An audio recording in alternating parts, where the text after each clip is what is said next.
RTI Live News. Ask for right. Welcome to RTI Live News.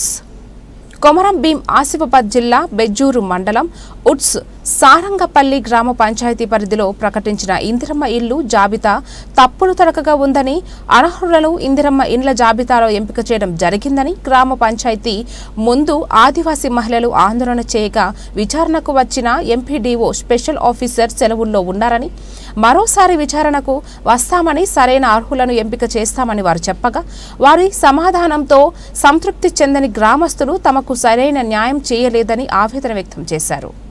Indiramma committee వారిని ఆందోళన చేస్తున్న మహిళలను పిలవకుండా విచారణ చేయడం ఏమిటని మహిళలు విచారం వ్యక్తం చేశారు. అధికారులు, నాయకులు ఏకమై ప్రజాపాలనలో పేదవారికి న్యాయం జరగకుండా చేస్తున్నారని, స్థానిక నాయకులు తమ అనుచరులకి అర్హత లేకున్నా ఇండ్ల జాబితాల్లో వారి పేర్లను చేర్చారని, ఎన్నో ఏళ్లుగా ఇండ్ల కోసం ఎదురు చూస్తున్న మాలాంటి పేదవారికి న్యాయం జరగలేదని, సంబంధిత అధికారులు తక్షణమే సరైన విచారణ చేసి తమకు న్యాయం చేయాలని గ్రామస్తులు డిమాండ్ చేస్తున్నారు.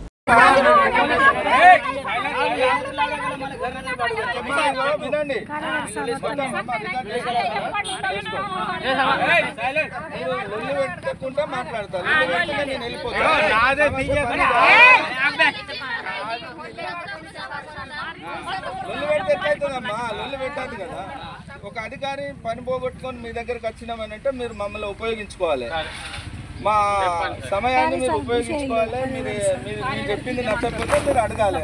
ఇట్లా లొల్లి పెడితే ఎట్లా అవుతుందా? సాధ్యమవుతుందా?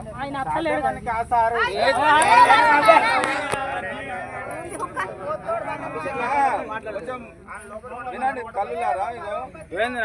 ఇందిరమ్మ కమిటీలో ఏదైతే పేర్లు మీరు అనర్హులని అంటాలో అవి ఇక్కడ స్పెషల్ ఆఫీసర్ నేషనల్, ఆ స్పెషల్ ఆఫీసరు ఇవాళ లీవ్లో ఉన్నాడు, రేపు ఆయన వస్తాడు. మీకు ఏదైతే మీరు లబ్ధిదారులు అనర్హులని మీరు అనుకుంటానో వాళ్ళందరినీ మళ్ళొకసారి వెరిఫై చేస్తాము. అనర్హులందరినీ తీసేసి అర్హులు ఎవరైతే అనిపిస్తుందో వాళ్ళని పెడతాం. ఇది మీరు సబ్ కలెక్టర్ గారి దగ్గరికి పోయి చెప్పినా వాళ్ళు ఇంకా మాకు చెప్పలేదు, ఆయన మా పనే కాబట్టి మీరు ఖచ్చితంగా చేసుకోండి. సరేనమ్మా?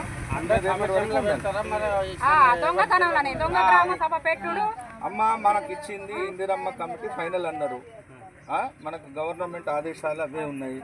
ఇందిరమ్మ కమిటీ ఇచ్చిన పేర్లు కూడా ఏవి ఇస్తే అది తీసుకోమని అన్నారు. ఇచ్చినాము. ఇక్కడ మీకు నచ్చలేదు, లొల్లి పెట్టిండ్లు, ధర్నాలు చేసిండ్లు. ఆ ధర్నాల మీద ఏంటిది అసలు రియాలిటీ ఏంటిదని తెలుసుకోవడానికి మీరు చెప్పిండ్లు. ఇలా అనర్హులు ఉన్నారని చెప్పిండ్లు. అనర్హులను మేము చూస్తాము, అనర్హులుగా ఉంటే తీసేస్తాం. ఇప్పుడు కమిటీ అంటున్నారు కదా సార్, మీరు అలాంటిది వచ్చిండ్రు ఇక్కడికి, కమిటీ వాళ్ళు కూడా ఎంతో కొంతమంది ఇక్కడికి రావాలి కదా సార్. మరి మీరు అలాంటిది వచ్చిండ్రు పై అధికారి ఇక్కడికి, మీ పక్కన ఉన్న కమిటీ వాళ్ళు అయితే ఎవరో కొందరైతే ఇక్కడికి రావాల్సింది కదా, ఎవరు రాలేదు కదా ఇక్కడికి. ఇప్పుడు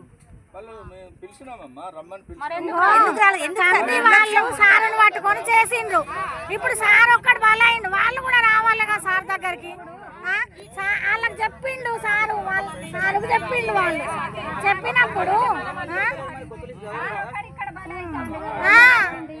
ఇప్పుడు సార్ వాళ్ళు చెప్పింది సార్ వింటాడు. ఇప్పుడు సార్ ఒక్కడే కదా, సార్తో పాటు వాళ్ళు కూడా రావాలి కదా. ఏదైతే చెప్పిందో రేపు మా ఊరు సారంగపల్లికి special officer sir, MPO sir ఉన్నారు ఇన్స్పెక్షన్ చేయడానికి ఫీల్డ్లో. ఎంపీఓ సార్తో పాటుగా మా ఎంపీడీఓ సార్ కూడా వస్తున్నారు. దాంతోపాటుగా నేను ఉంటాను. కమిటీ మెంబర్స్ ఒక ఆధ్వర్యంలోనే వెళ్దాం ఫీల్డ్. ఓకేనా? మేము ఉండాలి సార్. నిన్న కూడా వస్తా